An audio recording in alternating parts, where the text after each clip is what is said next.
What's up guys, it's the NJB here, and today I'm making this video on basically kind of predicting how the next Call of Duty will be. So I think it's always kind of fun to talk about the next Call of Duty.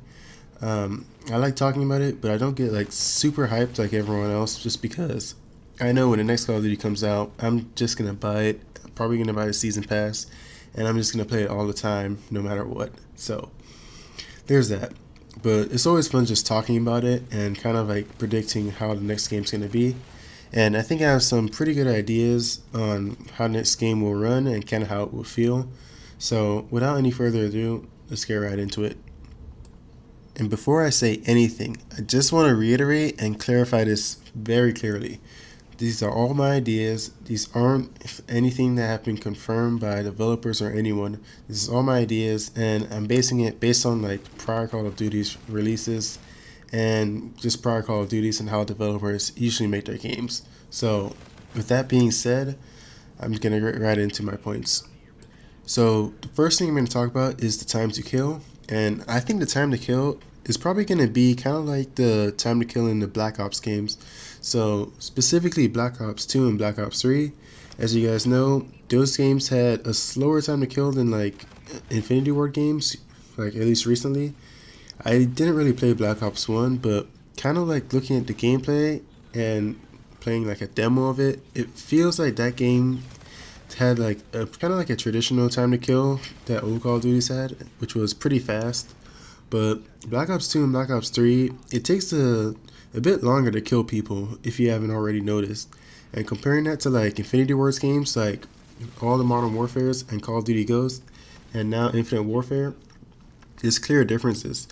So in Sledgehammer's last game, the time to kill was pretty much just like a Treyarch game, and it was longer.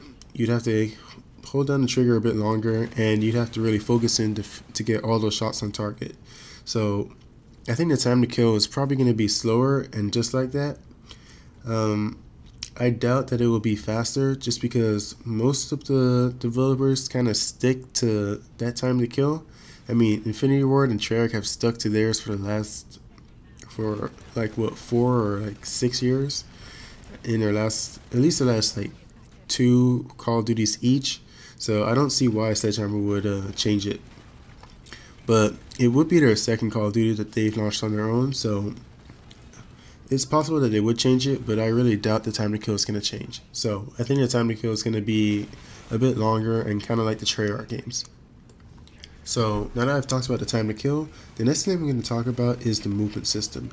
So they've already said the next Call of Duty is going to be taking the series back to its roots. So that could mean pretty much anything. It could mean like it's going back to like a previous time and it's not going to be futuristic. And I really doubt it's going to be futuristic, but I think it just basically means that it's going to be boots on the ground. And based on everyone else's videos, I'm pretty sure everyone else just agrees that they're basically just saying that it's going to be boots on the ground like the previous Call of Duties. But if you guys remember, Sledgehammer was the first Call of Duty to change Call of Duty and add jetpacks and the advanced movement system. So personally, as a video game, I don't think AW, Advanced Warfare, was a bad game or like a bad first-person shooter. But as a Call of Duty, I just felt like the movement system just could have been better. It was a good idea, and I like that they really tried to do something new, and they did it the best they could. But personally, I just didn't think it was good. I think it was done much better in Infinite Warfare and Black Ops 3 because I just felt like the movement system in those games just worked well. And in AW, it just didn't feel like it was well to me.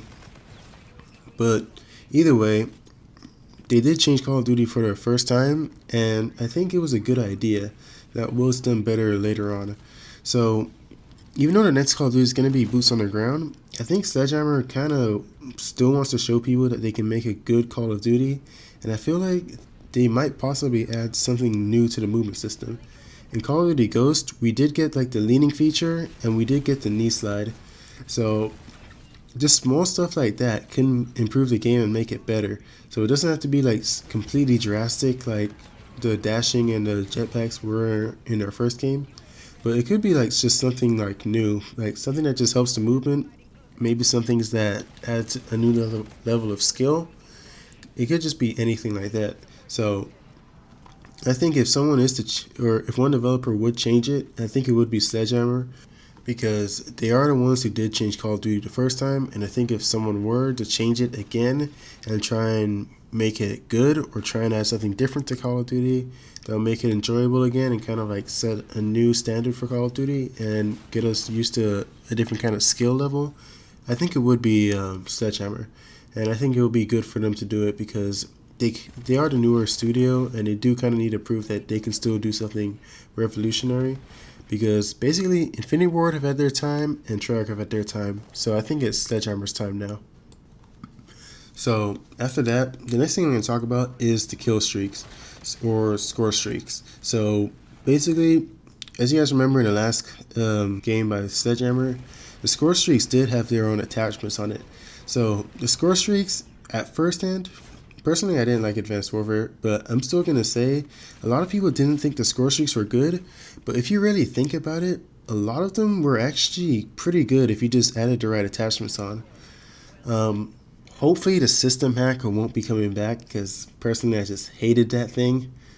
But I feel like adding score streaks with attachments is kind of their trade and kind of like their personal touch in Call of Duty. So I feel like that might be coming back. Also, I think because it's going to be boots on the ground, the score streaks might be a little different. But I do think they're going to add some more score streaks into the game, especially because the last game, they probably only had like 2 years to make the game, or 3 years. But because now this is going to be their second Call of Duty, and they kind of know what works and what doesn't work, so they're probably going to make some better score streaks, and I think the score streaks are going to be pretty good. We could expect to see some similar score streaks to the last game, so that's that. So for right now, that's all I'm going to talk about for the next Call of Duty.